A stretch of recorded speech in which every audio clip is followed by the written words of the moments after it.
The 3 key interactions with the narcissist. Hello, I'm H.G. Tudor. Hundreds of millions of people have been ensnared by narcissists. Many of them don't realise that that is the case. The impact of the narcissist cannot be underestimated. The fact is, many people, unaware of what narcissism or what narcissists are, those that are caught in the fog of their emotional thinking, those that see that there's something wrong but can't put their finger on it, often find themselves flailing around as they attempt to resolve a problem using completely the wrong answers. This arises because there are so many people that provide information about difficult and abusive relationships that either have no knowledge of narcissism, or if they do, they simply don't understand it properly. This results in those individuals time and time again offering well-intentioned advice but completely incorrect information, which only causes the person to make mistakes. It means that people remain locked in a relationship with their abuser, thinking that somehow they can resolve it. It means that those individuals continue to try and patch up the problems in their relationship, unaware of the fact that they're dealing with a pathologically disordered individual who is never going to change. It means that they're left scratching their heads as to the behaviour of this family member, this loved one, a friend, a colleague, a boss. He said this on Monday, he did that on Tuesday. It doesn't make any sense. If it were me, but it isn't you. You see, you are not the narcissist.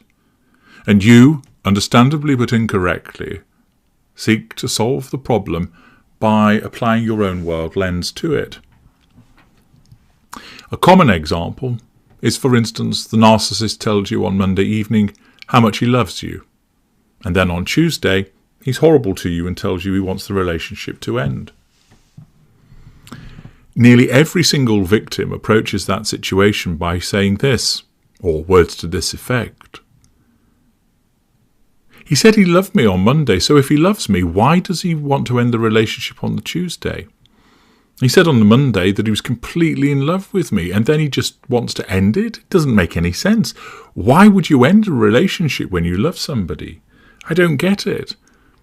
On Monday he made me feel so happy, telling me about how much he loved me, and then he shattered my world with his insults and telling me that he didn't want us to be together any longer on a Tuesday. I mean, who does that?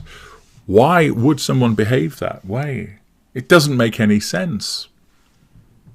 And of course, the problem is that that individual does not know that they're dealing with a narcissist, which then means they don't know how to approach the situation. They don't realise that what they should actually be saying is, the fact that this individual tells me on the Tuesday that he doesn't love me must mean that what he said on the Monday simply didn't hold true.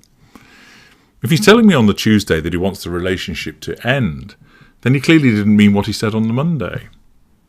But people don't want to confront that.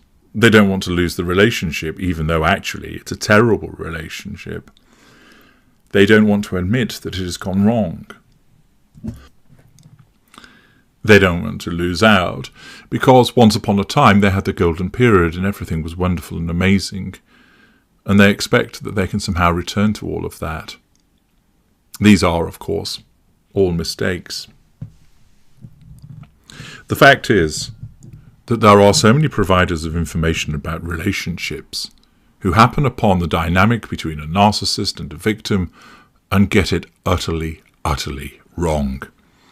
Not only is their information incorrect, but it's often downright dangerous, providing information which causes that person to waste further time, effort, energy, money, emotion, and put themselves quite possibly in all types of danger in continuing to engage with the narcissist. It is also the case that the victims spend so much time scratching their head to try and understand why this person has treated them that way. First of all, they're hampered by the absence of knowledge that they're dealing with a narcissist. Second, they seek to solve the problem through their own world lens, applying their own standards and their own perspective, which means that they're going to get it completely wrong.